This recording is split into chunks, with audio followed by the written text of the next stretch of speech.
प्रतिभा दीदी, इस बार मेरी बच्ची का परिणाम बहुत सही आया है और गणित में 100 में से 100 नंबर आए हैं इस बार। ये तो बहुत अच्छी बात है। उसने सही तरीके से पढ़ाई करी होगी, सही तकनीक से पढ़ाई करी हुई होगी, जब उसने अच्छे नंबर प्राप्त किए हैं। हाँ जी, बहुत मेहनत करी इस बार उस बच्ची ने। हाँ, इसी तरीके से आप यदि धनिये के खेत में भी सही पद्धति से वैज्ञानिक विधि से बुवाई करेंगे और खेत की तैयारी करेंगे तो उसमें भी आपको बहुत अच्छे परिणाम मिलेंगे। हाँ दीदी, मैं भी अब की बार धनिया बोने के लिए तैयार हूँ। कैसे जमीन को उपचार करना है, के बार हकाई करना होगी उसकी, कैसे लगाई जाएगी धनिया, वो बताना मुझको अब की बार। हाँ, खेत की तैयारी के लिए आपको उसमें सबसे पहले 2 से 4 टन प्रति एकड़ के हिसाब से गोबर की खाद, जैविक खाद मिलाते हैं, वर्मी कंपोस्ट। और ये खाद हम कब मिलाएंगे? ये खाद हम मिलाते हैं बुवाई के 3 से 4 हफ्ते पहले।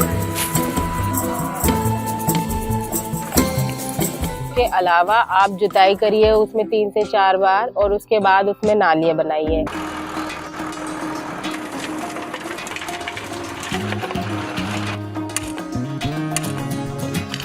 मिट्टी में हम धनिया की बुवाई कर रहे हैं, उसमें जैविक पदार्थ की मात्रा भरपूर होना चाहिए और वो मिट्टी ना तो अम्लीय होनी चाहिए, ना क्षारीय, ना लवणीय होना चाहिए। उसका जो पीएच है वो 7 से 8 के बीच होना चाहिए।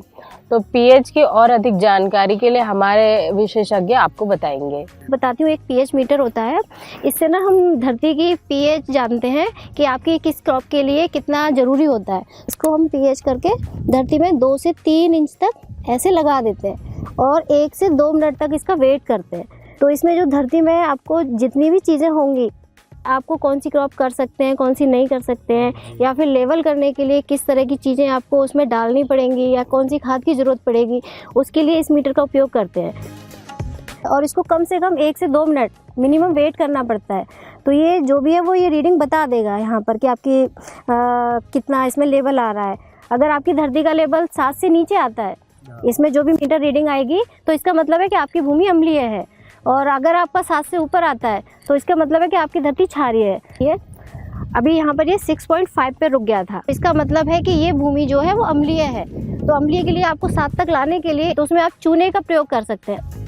अगर आपकी भूमि क्षारीय है तो आप उसमें सल्फर, लेकिन प्योर सल्फर आप यूज़ नहीं करें, क्योंकि सल्फर जब पूरी तरह से अब्जॉर्ब नहीं हो पाता धरती में। तो आप जैसे कि मैग्नीशियम सल्फेट है या दूसरे जिसके साथ में मिक्स होता है ना सल्फर, उस तरह के फर्टिलाइज़र आप यूज़ कर सकते हैं। अगर आपको अपनी धरती का पूरी उर्वरता की जांच करनी है कि आपकी धरती में कौन सा न्यूट्रिएंट ज़्यादा है, कौन सा पोषक तत्व की कमी है, या फिर मैं ये क्रॉप कर सकता हूँ या नहीं कर सकता, ये सब जानकारी के लिए ना आप पूरी तरह से आप अपने सैंपल को प्रॉपर तरीके से लैब भेज सकते हैं जांच करने के लिए। इस तरीके से जब आप धनिया बोएंगे तो आपकी धनिया की फसल बहुत अच्छी लगेगी और आपको उत्पादन भी अधिक प्राप्त होगा और आपको अच्छी आय भी प्राप्त होगी। याद रखने योग्य बातें: बुआई के 3 से 4 सप्ताह पहले खेत में 2 से 4 टन प्रति हेक्टेयर गोबर की खाद या वर्मी कंपोस्ट मिलाएं। खेत की 3 से 4 बार जुताई करें और समतल नालियां बनाएं। अपने खेत की मिट्टी की गुणवत्ता जांच जरूर करवाएं। पीएच मान से पता करें कि खेत की मिट्टी अम्लीय या क्षारीय तो नहीं है, यानी मिट्टी में किस पोषक तत्व की मात्रा अधिक या कम है। पीएच मान 7 होना चाहिए, उसके अनुरूप आप पोषक तत्व मिलाएं।